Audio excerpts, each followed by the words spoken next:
یکی شیخ پنجشیر و یکی شیخ شاه منصور رحمت الله علیهما، الله برشان جنتان نصیب بکنه. من در یک مسجد دیره بودم، در مسجد جای نبود، برآمدم بستری خود کشیدم، صندوقم داشتم، روی بروی دروازه مسجد دکانداری که محضی امی چی میگه برش امی سودای تفلکا و این امی گپارا بفروشه، یعنی کلی سودایش 5000 افغانی نشوه. بریزی گفتم که بیادرکم من امی بستره و امی صندوق خود اینجا پیش تو میمانم، میرم کدام جای بری خود مسجد طلب میکنم. گفت چرا؟ من گفتم اینجا درس میخوانم، خو اینجا جای نیست، من میرم کدام جای مسجد طلب بکنم. گفت خو بچگه که تقریبا اینی قدر بود، داخل خانه شد، اتاقه که خورد دوا برش بیتک میگه، آمد کلیده برای ما داد، گفتی رو واس کو، بستری مرم خودش گرفت، دستی چپرکت آورد، دستی چی را آورد، پکی زمینی را، گفتم اینجا جایت هست. ما برش گفتم که الله برات اجر بده بیادرکم، من اینجا تقریبا 9 ماه درس میخوانم، یک شو یک چاش نیست که تو برای من گفتی اینی جایت هست. من بسیار تعجب کردم، تعجب به این خاطر کردم که خب بچگک از پدری ازی مادری ازی خبر شوه مرا جای داده و کل عمر بری من نان بده چای بده، این چی رقم شده میتونه؟ ما به اولاد خود نان و چای داده نمیتونیم، پدرای ریش سفیدی ما، مادرای پیچ سفیدی ما، به الله قسم در خدمتش رسیده نمیتونیم، چای نان به وقت داده نمیتونیم، بلکه سر ما گرنگی میکنه. من یک آدم بیگانه، یک طالب افغانی در بیته که از این تمام روز، من برش گفتم که بیادرکم الله برای تو اجر بده، خیر است، تو اینجا بان از این که قطی خود گشتانده نمیتونم، من میرم یک جای مسجد میگیرم، باز پس اینا میبرم. گفت تو امشب اینجا باش، باز خیر است، بار خطا نشد. خب من نشستم،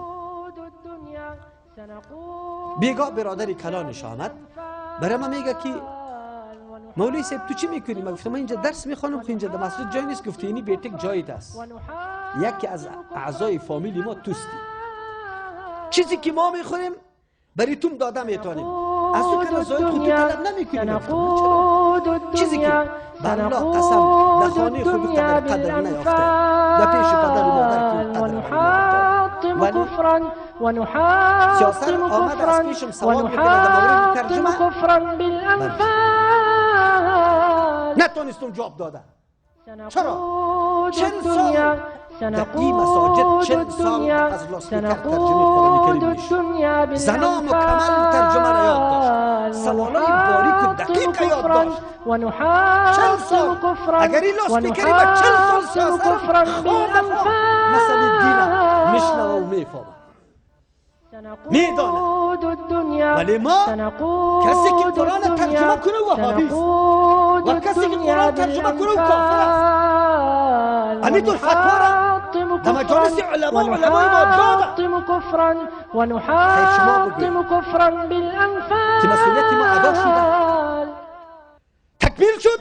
هر مولایی که در مسجد، من در هر کار دارم، در هر کار دیگه قومی کار دارم، مولا گرفتن عالم گرفتن مسجد سر و کاری ندارم. کدام این آورده؟ من خبر ندارم کدام مولا. خب صدا خدا، خب صدا دار دیگه پیشش نمیگردیم.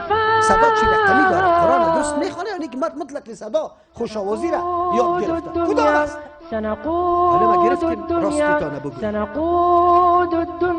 در مساجد تا چند وقت درس دارم، کدام وقتی درس تفسیر است، کدام وقتی درس حدیث است، کدام وقتی درس سیرت است، کدام وقتی یک مجلس عمومی است به اهل محله اعلان شود، گفته شود که این نگاه بیایید سر یک موضوع بحث داریم، در این روزها فلانی موضوع خیلی گرم شده، ما چه تسالمی داشته باشیم؟ دشمن میخواه این ملت ها را بجنبانه، این ملت ها را نگذاره، این مراکز امن تهدید کنه، به مردم بهانه جور شود که ما دیگه در مسجد نمیریم، انفجار میشه. چه تصمیم بگیریم؟ حفاظت این مسجد سری ما و شما ضرور و فرض است. چه قسم میگیریم؟ تصمیم داریم در مجموعه از حکومت گرفته تا ملت در موضوعی که تعلق به دین داره کسی خود مربوط نمیسازه، کسی خود مربوط نمیسازد.